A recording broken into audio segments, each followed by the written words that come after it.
शादी होगा लड़का लड़की में तो रोज रात में जो सदिया होता है उसके साथ कर लड़की पढ़ लेती है तो हमको मालूम था कि वो करेगा ठीक है, लेकिन अंतिम में भीतर मत घुसाओ, उसको बाहर कर दो।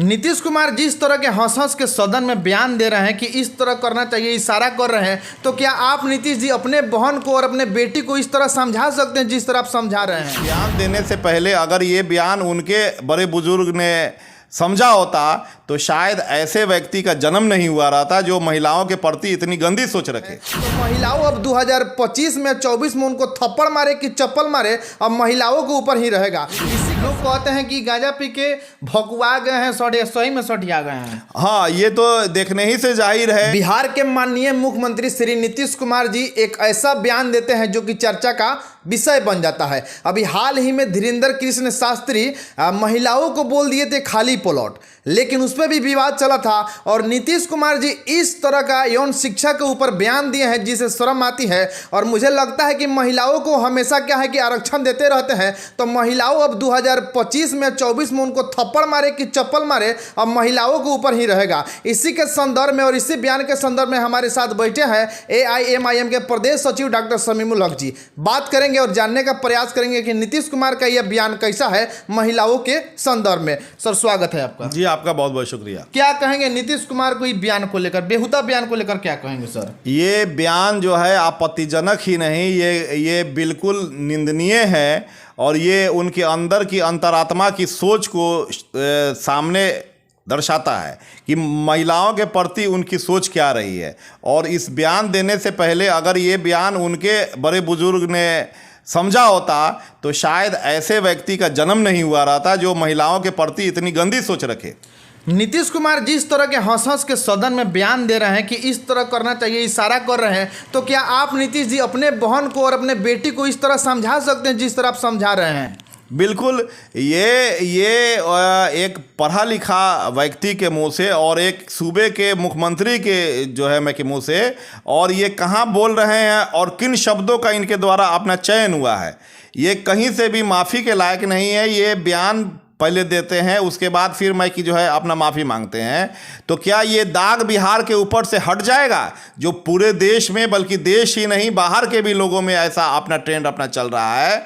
तो ये इन्होंने पूरे बिहार की महिलाओं के इज्जत के साथ खिलवाड़ किया है और पूरे बिहार का सर देश ही नहीं बल्कि दूसरे देशों में भी शर्म से नीचे झुक चुका है। आप सोशल मीडिया जैसे ही खोलिएगा नीतीश कुमार के चारों तरफ थू थू हो रही है। कुछ लोग कहते थे कि नीतीश कुमार गांजा पीते हैं, बुढ़ा गए हैं, सठिया गए हैं और पॉट कुछ बोल रहे हैं, इस तरह का बेहुदा बयान दे रहे हैं, वो भी बिहार के मुख्यमंत्री होकर। और मुख्यमंत्री यानी कि राज्य का मुखिया होता है, अब राज्य का मुखिया होकर इस तरह का बेहुदा बयान देता है जो शोभनीय नहीं है। और महिला सदन में बैठी हुई थी, इस तरह का बयान कैसे देती हमको समझ नहीं आ रहा है। देखिए, अगर मुख्यमंत्री जी के अंदर थोड़ी सी भी इंसानियत, थोड़ी सी भी शर्म और थोड़ी सी भी ज़मीर अगर बची हो तो उनको अपने पद से इस्तीफा दे देना चाहिए, उसके बाद महिलाओं से माफ़ी मांगनी चाहिए।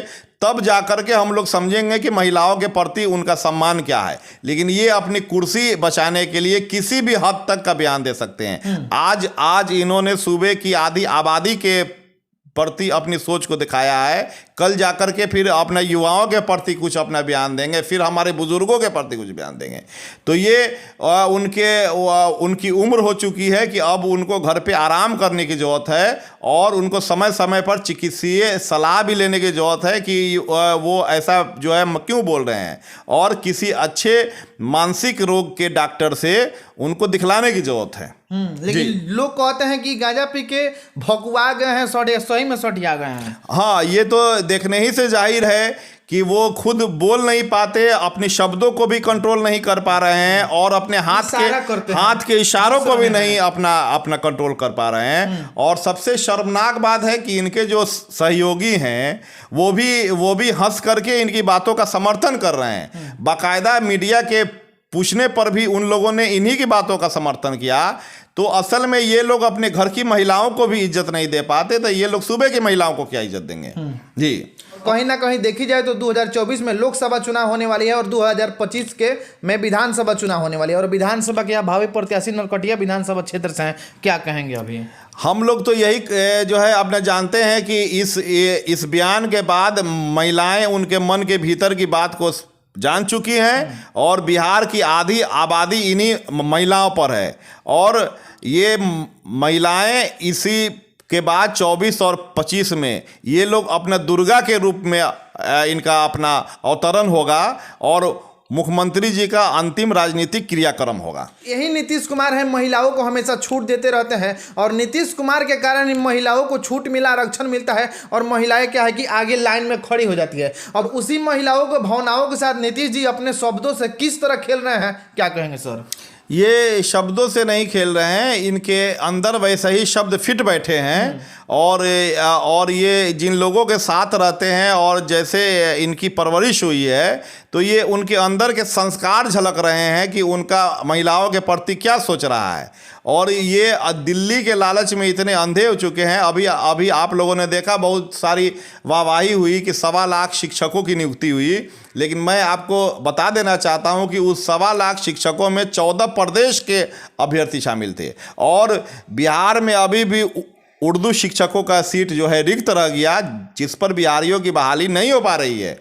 और इन लोगों ने वादा किया था बिहारियों को रोजगार देने का, बिहार के बच्चों को, बिहार से बाहर जो हम लोगों का पलायन होता रहता है, तो ये लोग अब प्रधानमंत्री बनने के लालच में पूरे इंडिया से बच्चों का इन्होंने अपना एप्लीकेशन लिया। ये लोग सिर्फ अपना राजनीतिक दिखावा करते हैं, वो चाहे महिलाओं का आरक्षण हो, युवाओं का रोजगार हो, और इससे ज़्यादा इनकी जो सोच है वो हम लोग समय समय पर देख रहे हैं और इस सूबे की जनता देख रही है। और इनको 24 और 25 में इनको और इनके एक एक आदमी को गद्दी से उतार करके फेंकने का काम यही बिहार से ही इनका शुरुआत होगा। चलिए, अभी हमारे साथ जुड़े हुए थे AIMIM के प्रदेश सचिव और नरकटिया विधानसभा क्षेत्र के भावी प्रत्याशी। फिलहाल आप नीतीश कुमार के बयान को लेकर आपका क्या राय बनता है, कमेंट बॉक्स में जरूर डालिएगा। 24 में लोकसभा और 2025 में विधानसभा के चुनाव है, उसमें जो महिलाओं के सम्मान के साथ नीतीश कुमार ने खिलवाड़ किया है, तो महिलाएं अब उनका सम्मान चप्पल से करती है कि थप्पड़ से करती है, कमेंट बॉक्स में आप लोग जरूर राय दीजिएगा। फिलहाल मिलेंगे अगले वीडियो में, तब तक के लिए जय हिंद, जय बिहार।